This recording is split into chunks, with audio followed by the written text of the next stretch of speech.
We don't have to have fast food workers.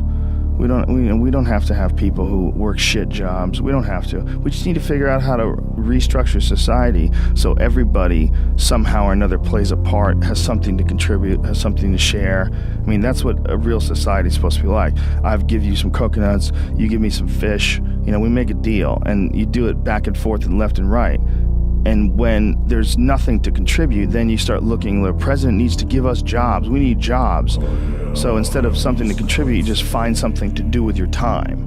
And then it becomes about doing that more than it becomes about finding something to contribute.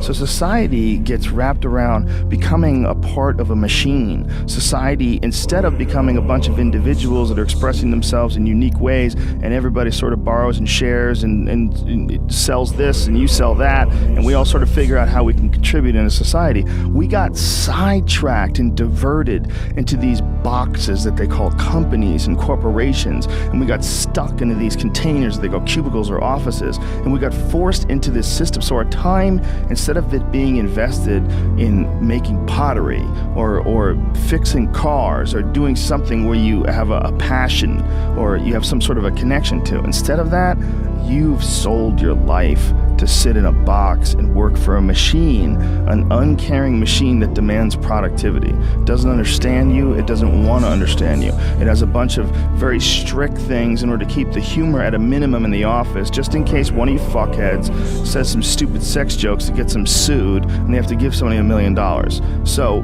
get it together, and this is your life now.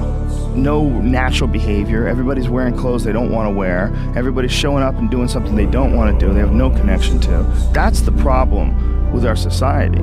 And then what's the reward for all this stuff? Go home, get a big TV. Go home, you're gonna get a shiny belt buckle. You're gonna get a nice purse. You're gonna wear shoes that you couldn't afford last week. You're gonna get that dream car.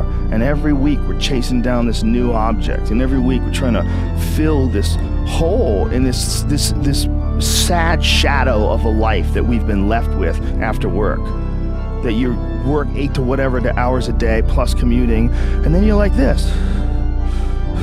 And that's your life. That's your real fucking life. All that other stuff is not your life anymore. All that other stuff is work.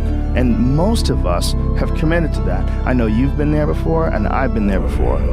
And we understand that it's a trap because we got out of it. But for the people that are in it, a lot of times they don't even understand it's a trap. They just think it's a good job. They think they got dental. I'm doing really good. I got my own parking spots, got my name on it. And you're just a piece of a heartless, shitty machine that makes money.